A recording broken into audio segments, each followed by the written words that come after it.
bagaimana rukun-rukun wudhu dan sunnah-sunnah wudhu itu bisa menjadi salah satu modalitas kita untuk melakukan terapi.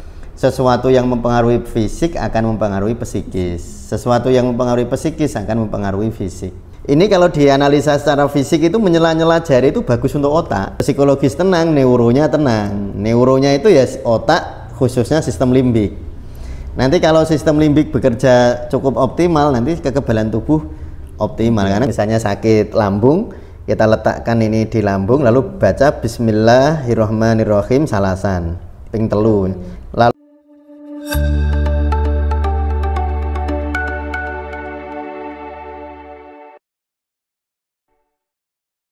Assalamualaikum warahmatullahi wabarakatuh. Waalaikumsalam warahmatullahi wabarakatuh.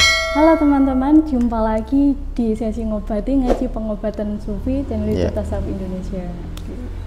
Untuk teman-teman sufi yang sedang menonton, saya ucapkan selamat Hari Raya Idul Fitri.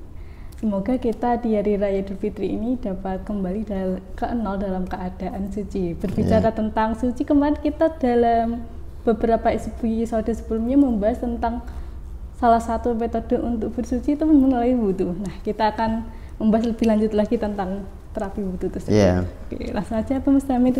Hari ini kita akan membahas terapi wudhu yang seperti apa? Dua episode yang lalu saya kira itu kita sudah membahas tentang terapi wudhu ya. Nah, kebetulan ini pas Lebaran, musim suasana Lebaran. Jadi wudhu itu sebenarnya kembali ke fitrah ya. Kembali ke air. Kemarin kan saya jelaskan tentang hakikatnya air. Jadi air itu bukan hanya menghidupkan secara fisik ya, tetapi maknanya sebenarnya juga menghidupkan secara rohani. Nah, kita sudah jelaskan tentang konsep-konsep wudhu ya, konsep-konsep wudhu atau hakikat air khususnya. Nah, hari ini kita akan membahas tentang bagaimana rukun-rukun wudhu dan sunnah-sunnah wudhu itu bisa menjadi salah satu modalitas kita untuk melakukan terapi. Tapi ingat ya, terapinya lahir batin, bukan hanya terapi batin loh ya. Jadi wudhu itu bermanfaat untuk terapi lahiriah, bukan hanya batiniah. Makanya saya selalu punya premis ya, anggapan dasar bahwa agama itu totalitas. Jadi kalau ada orang memisah-misahkan fisik dan jiwa atau jiwa raga itu dipisah, itu sebenarnya kurang tepat.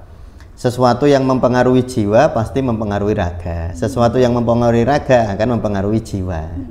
Jadi sebenarnya begitu, atau lebih tepatnya sesuatu yang mempengaruhi fisik akan mempengaruhi psikis, sesuatu yang mempengaruhi psikis akan mempengaruhi fisik.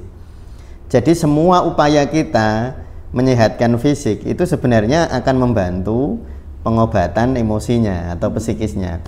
Dan semua upaya kita untuk memperbaiki suasana psikis itu juga baik untuk fisik ya. Itu sudah otomatis sebenarnya karena kesaling hubungan itu loh Kak. Dan sepertinya kalau dalam semua ibadah itu ada dimensi syariat atau mungkin fisiknya gimana. Ya betul. Nah betul, termasuk nanti di wudhu kita akan menjelaskan itu. Sehingga terutama ya adik-adik yang mengikuti program 200 jam pendidikan Sufi Healing itu harus memahami itu luar dalam, memahaminya harus betul-betul dihayati mendarah daging tentang syariat hakikat itu.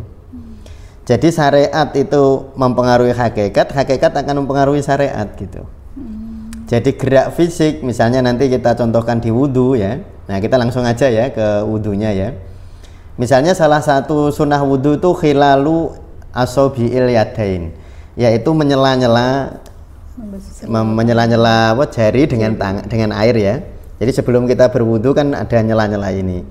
Ini kalau dianalisa secara fisik itu menyela-nyela jari itu bagus untuk otak. Kalau kita lihat dari ilmu refleksi ya, ilmu refleksi. Jadi refleksi ini tangan kita ini kalau dipijat ini mempengaruhi kepala Kak. Nah terutama di ujung-ujung jari, nah ini mempengaruhi kepala dan otak ya. Nanti yang di sini mempengaruhi sinus, yang di sini mempengaruhi gigi dan seterusnya. Sehingga kalau kita berwudu itu menggerakkan ini dengan cukup kurang lebih 5-10 detik itu sudah cukup. Sebenarnya sudah ada efek, syariatnya sudah berefek, atau gerakan dari wudunya, belum hakikatnya loh ini ya. Gerakan dari wudunya sudah berefek. Dan ketika nanti ketika kita khilalu asobiil yadain ini menyela-nyela wudhu kok terus berpengaruh ke otak, nanti berpengaruh ke ketenangan juga. Jadi itu ya, jadi ini contoh nih ya, tentu kita tidak menjelaskan nanti secara rinci, secara teknis betul, tapi kita akan menjelaskan secara runutan logikanya ya. Jadi saya contohkan dulu ini. Nah lalu ketika kalau kita membaca kitab-kitab ya, misalnya Bidayatul Hidayah gitulah, kira-kira kalau kita mau khilalu asobil yadain kan ada doanya. Nah sebenarnya ketika kita membersihkan tangan seperti ini, itu kan harus mengafirmasi ya, ya Allah, semoga dosa-dosa yang pernah jari-jariku ini perbuat semoga Engkau lunturkan. Nah, atau jika ada di sini bekas-bekas dosa-dosa kesalahan di dalam jari jemari hamba, semoga Engkau melunturkan dosa-dosa ini. Ini kan akan menenteramkan batin. Nah, kalau menenteramkan batin, efeknya ke fisik juga gitu. Jadi reversible ya Bang? Ya reversible, jadi kesaling hubungan, reversible. A maka B, B maka A. Bukan hanya A ke B lah ya. Jadi hubungan fisik psikis itu hubungan reversible. Hubungan A maka B, B maka A. Jadi hubungan kesaling hubungan. Nah itulah makanya saya selalu menyebut bahwa Islam itu agama yang kafah itu di situ sebenarnya. Karena di dalam Islam itu aturan fisiknya kan begitu detail ya, sangat detail. Memang ada yang memaknani ribet itu, tapi kalau yang hatinya penuh penuh rindu kepada Allah nggak ribet, justru itu detail.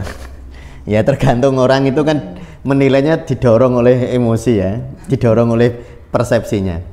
Nah kalau bagi saya sendiri detailnya itu luar biasa, karena tadi itu kalau kita misalnya berwudu dengan cara seperti ini, secara fisik dia sudah bermanfaat. Ini secara ilmu pijat refleksi ada itu ilmunya.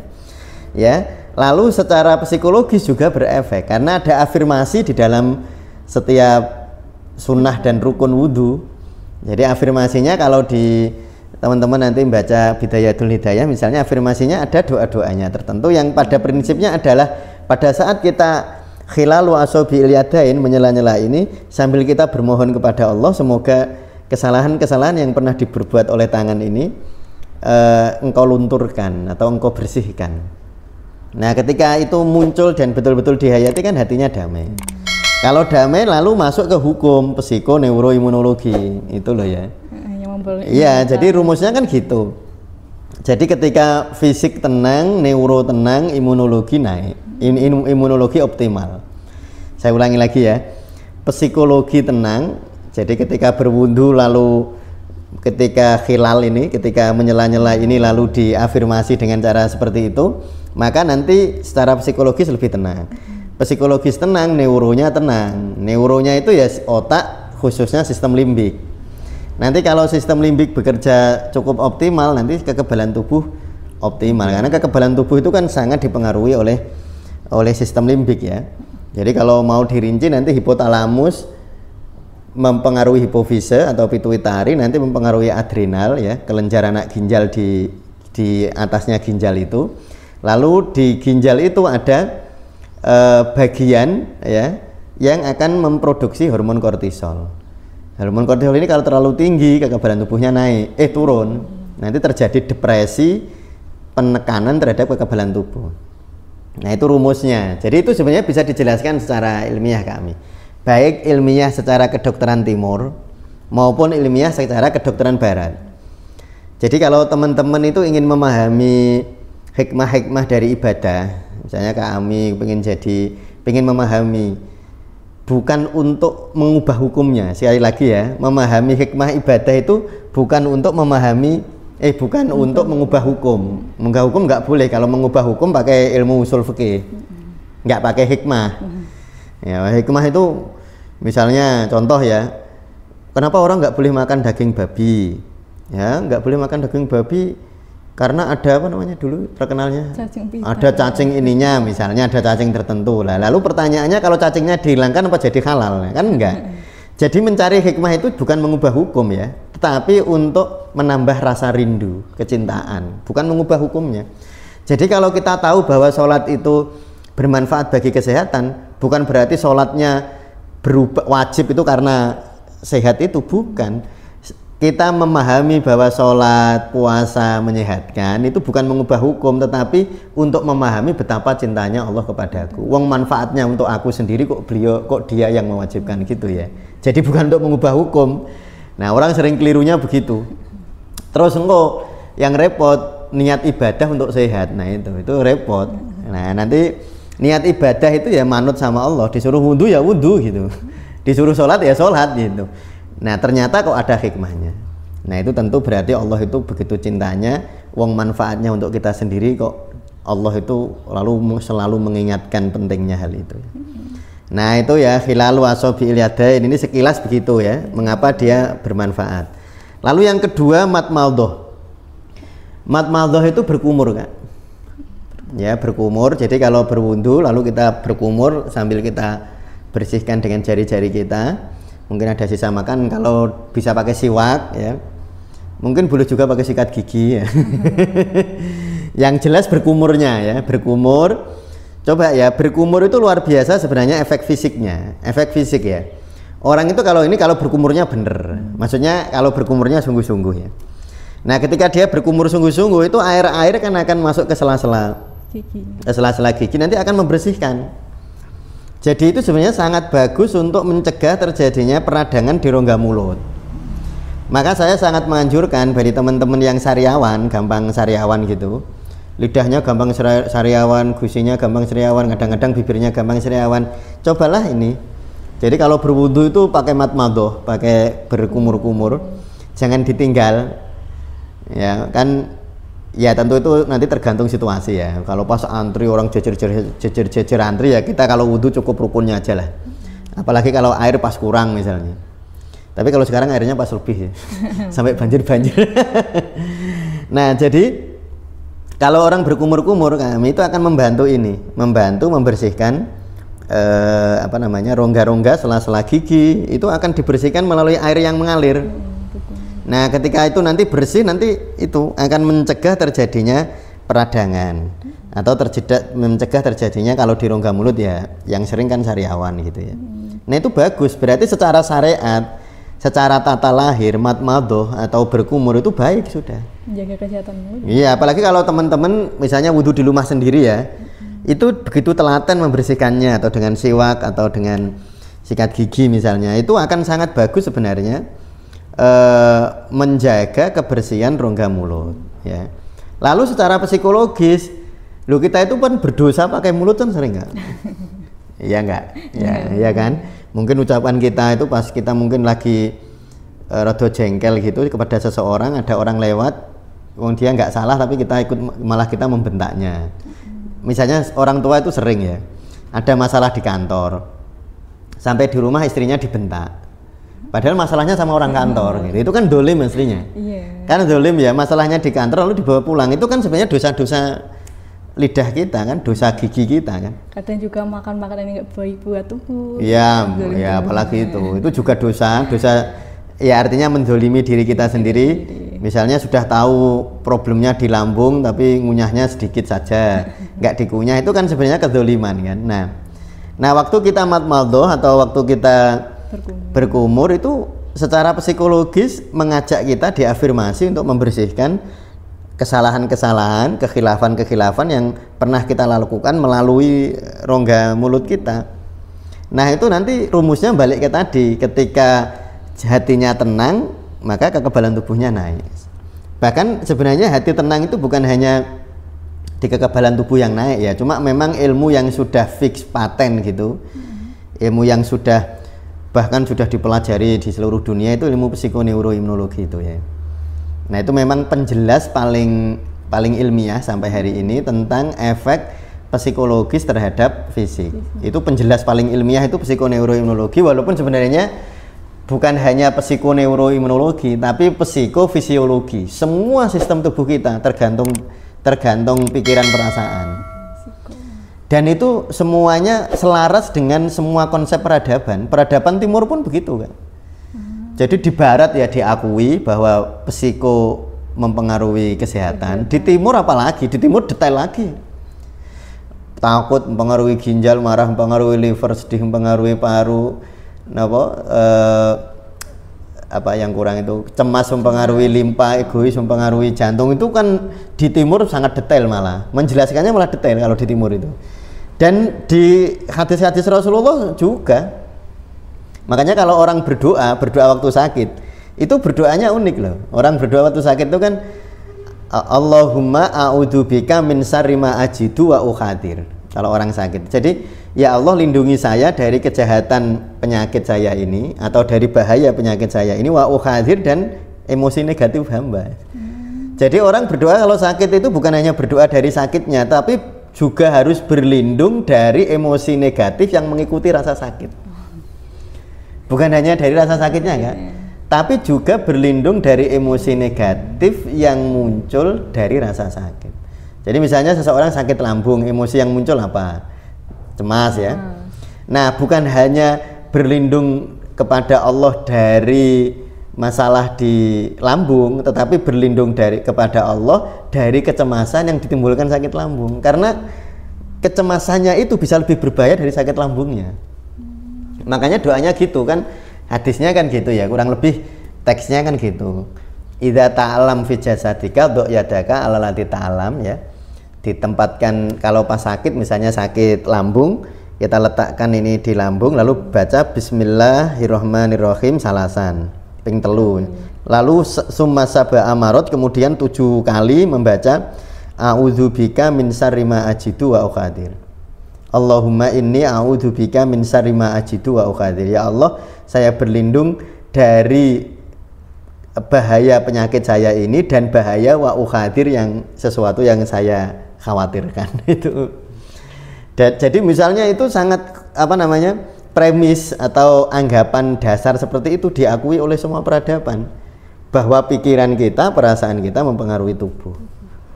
Ya, itu diakui oleh semua peradaban, kecuali orang-orang yang sangat materialis. Tapi kalau misalnya orang kedokteran pun sekarang sudah ada ilmu tadi yang saya sebut psikoneuroimunologi. Walaupun dulu waktu zaman saya kuliah belum ada konsep kayak gitu, sudah ada tapi belum populer. Kalau sekarang sudah sangat populer, jurnalnya bertumpuk-tumpuk ya, tentang psikoneuroimunologi ya. Nah itu ya, jadi itu matmadhoh tadi berkumur. Lalu kemudian istinsak wal istinsar. Ini menghirup air, lalu kita keluarkan lewat, ya paling bagus kan kanan dulu ya. Jadi kanan dulu lalu kiri. Jadi menghirup itu nggak usah kencang-kencang, kayak orang bernafas itu loh. Kayak orang bernafas. Jadi kalau menghirup nggak usah segitunya. Ya boleh nggak? Ya boleh. Tapi kalau nggak nyaman ya jangan diulang-ulang. Ya. Jadi ini dihirup seperti orang bernafas itu aja nggak? Ya. Jadi dihirup seperti orang bernafas, terus nanti dibersihkan. Nah, secara fisik tentu sangat baik. Kayak gurah ya? Ya kayak gurah. Ya. Cuma kalau gurah kan rasa tidak nyamannya cukup signifikan ya. Nah, jadi kalau kalau teman-teman melakukan ini, nanti apa yang terjadi secara fisiknya? Secara fisik itu yang terjadi ini kami. Kan kita bernafas nih setiap hari. Kan nggak ada yang nggak bernafas kan. Ini teman-teman kan bernafas semua. Nah, ketika bernafas ada virus, ada bakteri yang kita hirup nggak sadar. Ya kan, nggak sadar. Bahkan kadang-kadang sudah pakai masker pun ada yang lewat tetap masuk ke sini. Nah, dengan cara seperti tadi itu mengeluarkan itu. Ya, mengeluarkan ya kotoran-kotoran secara fisik, mungkin debu bisa jadi, atau bahkan bisa mengeluarkan juga kumpulan-kumpulan dari bakteri-bakteri dan virus-virus yang nempel di sini.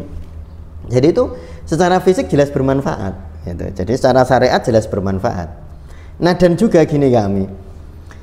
Untuk soal ini tuh saya sangat mengingat hal ini ya.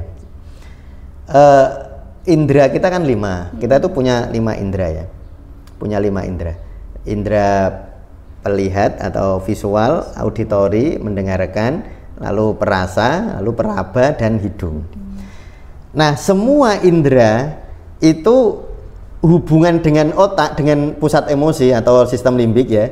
Jadi ini, semua indra itu hubungannya dengan sistem limbik itu melalui korteks. Jadi lewat ada korteks dulu gitu. kecuali penghiduan. Penghiduan itu langsung ke sistem limbik. Makanya aromaterapi itu bisa langsung mengobati problem psikologis. Aromaterapi. Jadi menyehatkan hidung kita itu sangat bagus, sangat berhubungan dengan emosional loh kan. Langsung ke sistem limbiknya. Iya, langsung sistem limbik. Nah, kalau hidung kita sehat, sering kita bersihkan, apalagi 5 kali sehari. Kalau mau sholat lalu kita istinsak wal istinsar itu kita bersihkan, nanti kualitas penghiduan kan bagus. Nah, makanya kalau di dalam khasanah kesufian ya, sufi healing, itu teknik-teknik aromaterapi itu dikenal sebagian lama.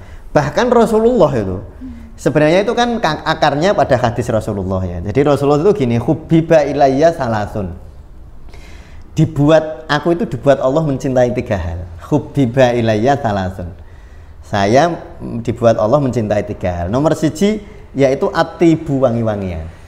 Nah, nomor 2 an-nisa, yaitu keluarga, istri di rumah, anak di rumah atau keluarga. Nomor 3 as-sholat.